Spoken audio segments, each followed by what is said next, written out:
जाओगे, ये दूध के उस उफान की तरह होगा जो आएगा तो जरूर, लेकिन जितनी तेजी से आता है वो उतनी तेजी से नीचे गिर जाता है। फकीर तो पागल हो चुका है।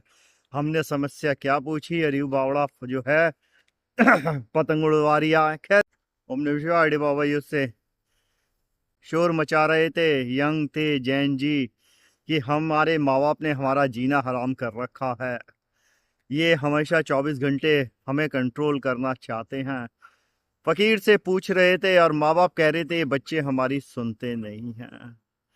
फकीर ने माँ बाप और उन बच्चों को लिया और वो बोला चलो आओ पतंग उड़ाते हैं। सबने पतंग उड़ानी शुरू करी। बोले फकीर तो पागल हो चुका है।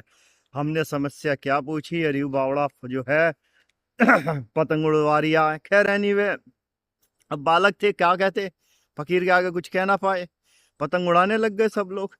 फकीर ने पूछा भाई अब यूं जो पतंग जो है सबकी पहुंच गई, एक टाइम के बाद पतंग जाके स्थिर सी हो गई। अब बाकी लोग बोले भाई इससे आगे तो ये पतंग जा नहीं रही है, क्योंकि इस डोर से बंधी हुई है, जैसे जो है इस डोर ने इसको यहाँ रोक रखा है। अब फकीर बोला अब क्या करना चाहिए, अगर हमें और ऊंचाई पे जाना चाहिए। एक आए गुरुजी पढ़े लिखे, बोले फकीर करना क्या, यहाँ से डोर काट देख फिर आकाश में कितनी ऊंची जावेगी। फकीर बोला बात पक्की है, तू यूं ही चावे है। वो बोला हाँ बिल्कुल यूं ही चाहूं। तो फकीर ने जो है उसके कहने पे वो डोर काट दी। अब डोर काटी तो पतंग काफी ऊपर गई, लेकिन कुछ समय बाद वो पतंग जमीन पे गिर गई।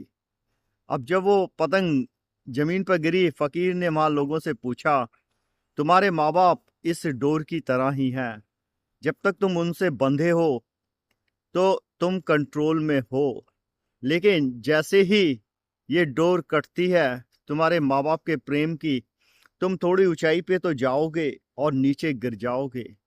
क्योंकि अगर तुम्हें तुम्हारे माँ बाप का, गुरु का सपोर्ट नहीं होगा, तुम जीवन में कुछ कर नहीं सकते।